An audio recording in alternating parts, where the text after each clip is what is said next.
everyone, this is Kirby and welcome to another episode of K-Max Food and Travel. In today's episode, we're here at Venice Piazza in McKinley, Taguig to look for some food trip. Ready ka na? Tara, kain tayo! Alright everyone, so we're here at S&R Pizza, New York style pizza. And this is actually an accident kasi we were supposed to go at Street Manila. The thing is, I wasn't able to check the schedule kanina before kami umalis, so sarado pala siya.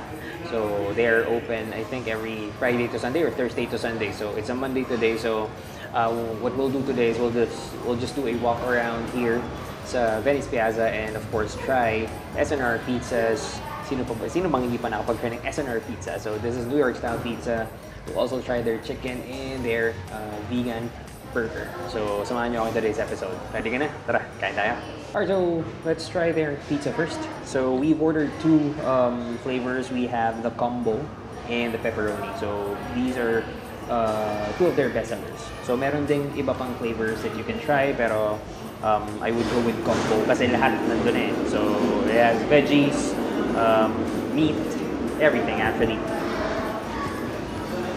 Yan, sobrang laki ng slice na. This is actually good for two. So if you have a friend with you or your loved one with you, pwede kang bumili ng isang chicken or isang burger and then isang slice ng pizza. Hatiin nyo na lang. Busog na busog kayo doon. For sure. So yun yung gawain ko. Kain na natin to.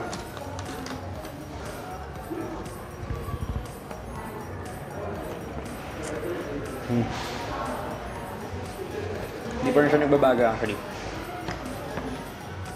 Tatandaan ko sa Eastwood pa ako nagtatrabaho nun. May S&R Pizza din doon. So, I think almost every lunch, doon kami pumupunta ng mga teammates ko. So, burger, pizza, spaghetti, and chicken. I think mas masarap to with hot sauce.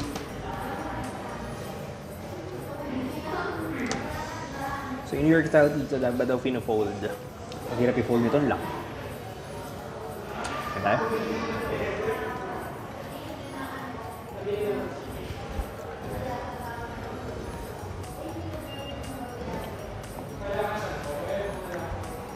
Okay.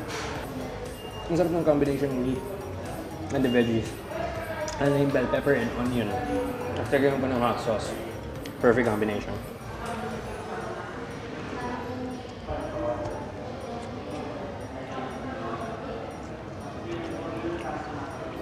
So let's try their pepperoni.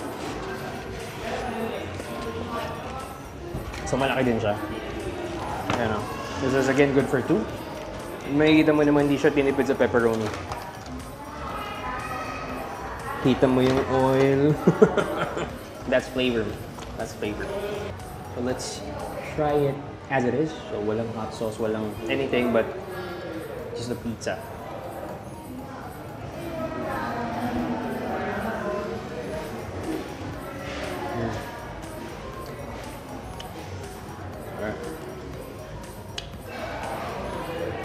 Will be better with hot sauce.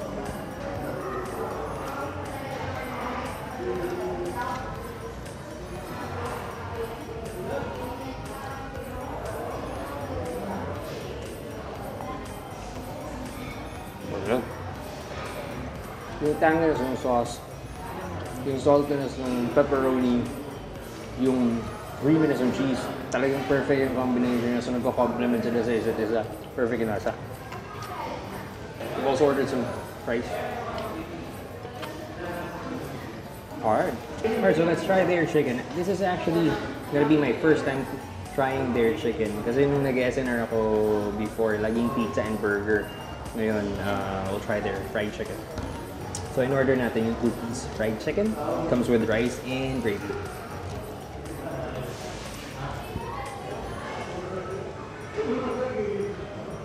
Bango ng gravy.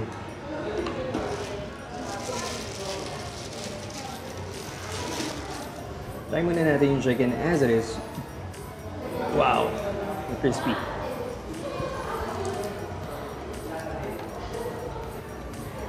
Wow.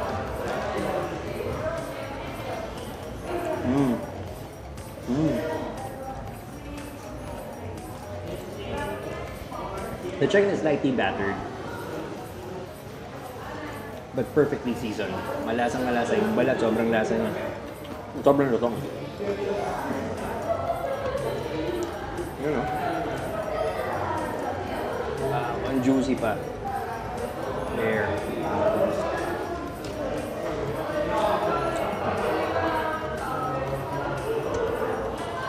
Up. Try natin with gravy.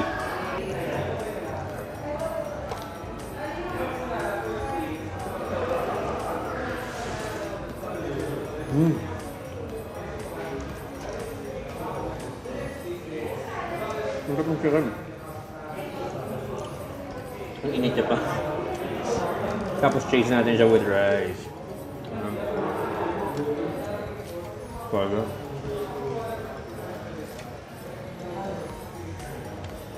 Parang mas gusto ko na yung chicken ng S&R kaysa sa Jollibee.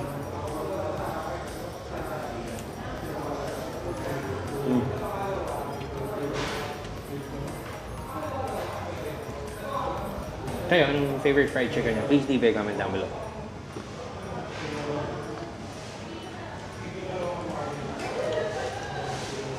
And they also serve vegan burger. So this is their cheeseburger. Vegan. From Ilocos. The joke. Patty is non-meat. So for those of you na vegan or medyo nag-watch sa diet nila or sa figure nila, this is another option. This is a healthy option. So it comes with slices of tomatoes, yung patty, slice of cheese, and lettuce. May dressing ba siya? Parang wala akong nakita ng dressing. I'm not sure, but let's just try it out.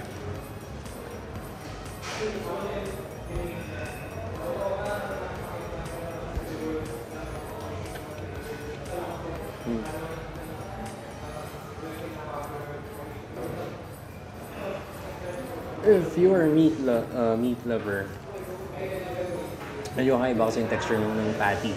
So, malalaman mo kagad na hindi siya karne. Pero yung lasa niya, actually, lasang beef. It's seasoned well. Ang cream and cheese. Pero wala siyang dressing actually. I think this will be better with some mayonnaise.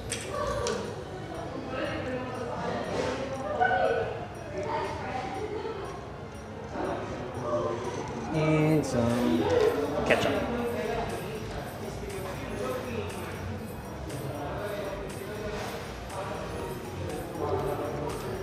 There.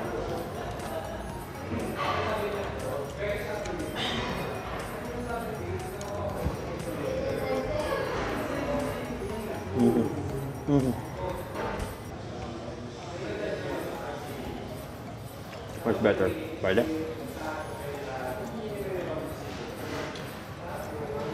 Ang lambot ng buns. Ang crunchy pa ng veggies. So, if you're looking for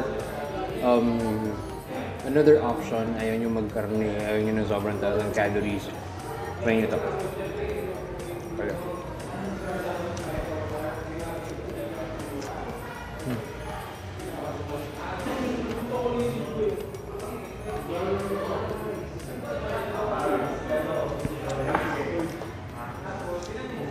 Alright, so samahan nyo kaming ubusin lahat ng pagkain na to. Samahan nyo kami mabusog. Tara, kain tayo.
Okay, so while walking around Venice Piazza, nakita namin dito sa bandang gitna na meron mga food stalls. I'm not sure if this is Street Manila, pero yeah, based on sa schedule kasi sa page nila, close sila ngayon. Hindi ako nakapagtanong, but we'll try some of the food here, some of the food stalls. Ito yung una natin binili. This is odeng or fish cake, Korean fish cake. Pinalagyan natin kay ate ng sauce ng tteokbokki. So try natin kung I think this is sweet and spicy, so let's try it out. Yeah, so this is for 100 pesos, 4 na pirasong fish cake na siya for 100 pesos. Try natin. Kain tayo.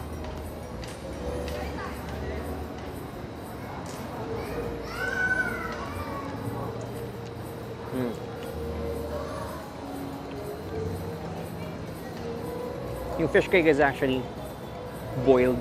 I'm not sure if it's chicken stock or fish stock. Hindi man siya malansa. So, pinakuloan muna yung odeng. May kick. May kick yung gochujang. So, yung sauce, it's a bit spicy. It's not too sweet. It's savory. So, pwede.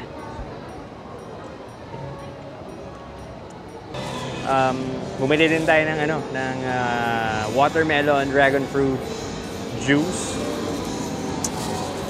Tapos yung baby back ribs, 200 pesos lang. Medyo malaki siya, in fairness. So, let's try it out. So, it comes with rice and corn. So, ayan o. Di ba laki? This is just for 200 pesos. Ang tanong, masarap ba? So, try natin. Tara, kain tayo. Look at the sauce. So, napaka-saucy ng baby back ribs. Uy. I'm not sure if it's fall off the bone, pero let's try it out.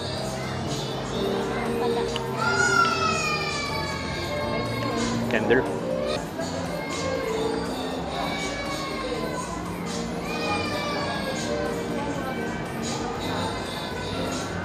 It's drenched with barbecue sauce. Ayan. Medyo matigas yung nakuha ko. Medyo matigas yung nakuha akong part kasi ito yung dulo. Kagatin na lang natin. But it's tender. Yeah. Mahirap rin siyang ganun. May kasama siyang cartilage.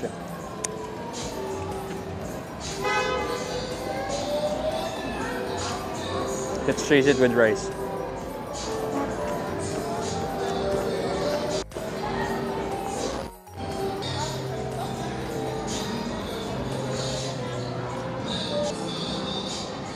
There you go. Diba? That's what I'm talking about.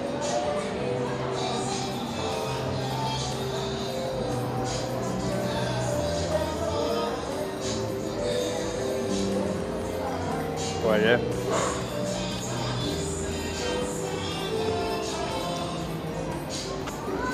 The meat is so tender. It's still juicy, kahit na medyo malamang kanina pa itong naluto, pero masarap rin siya. It's still juicy, it's tender. I love the sauce. Yung sauce, nagtatalo yung tanginess, yung sweetness, and the savory taste. Sarap.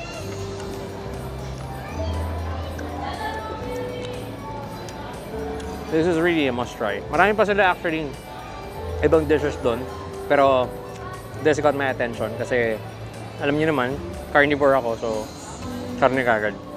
Kain tayo.